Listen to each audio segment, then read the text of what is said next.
should you get this $99 ultimate gaming controller, the GameSir G7 Pro? Let's dive into all the features it has and why I personally really like it. Bluetooth mainly for Android, but it also works on PC of course.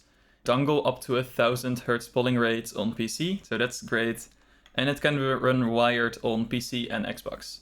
Sadly not wireless. Great joysticks. They are, let me check this, macOS TMR. You can see on screen what that means, but it's basically a very fancy Hall effect joysticks.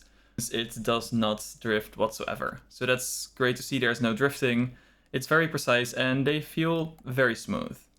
Next to that, it also has some extra buttons. It has two pedals on the back, right here and right here, and you can lock them with the slider right here. So right now, shoulder buttons, so the R and L5 buttons, and I personally really like this. I will get into that after a bit. Unique feature is that you can toggle this switch, and this goes from a linear to an instant trigger. So you instantly trigger it with basically a mouse click, which is really great for shooters and stuff like that when you want really precise and fast controls. You can also do that. To get used to is that all the face buttons, so the regular face buttons and the D-pad, all have like mouse clicky, regular, more silent switches, so they do make some noise. I have to get used to like this, the rumble. I have rumble motor per grip, so there's a very big one in the left and a bit of a smaller one in the right. I'm not sure why that it has such a big motor. You can physically see the controller shake in place when you're playing Forza, and that's just a really cool feeling. Next to that, this is also some smaller motors per trigger, and you can use this in two ways. You can, well, of course, you can ignore it. You can link it to the big rumble motors, so you also have to rumble more the more you press down the button. And this for racing games is very cool. It really feels like you're revving the engine when you're pressing this button and it starts to physically rumble the triggers themselves.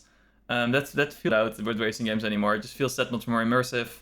In other games, you might want everything from the polling rate to the gyro. That's another feature which is really cool. It has gyro support.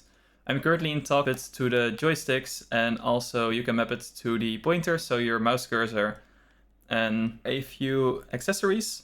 First of all, the most important one to me is the dock. I really like this into the PC via USB-C, and it charges the controller.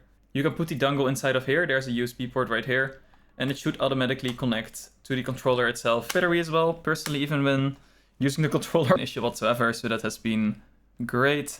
I will put the exact number here, which works very this for a long time, I can imagine. I really like the GameSir G7. What do you think of it? No, if you're looking for a high-end Xbox controller, is this one on your list?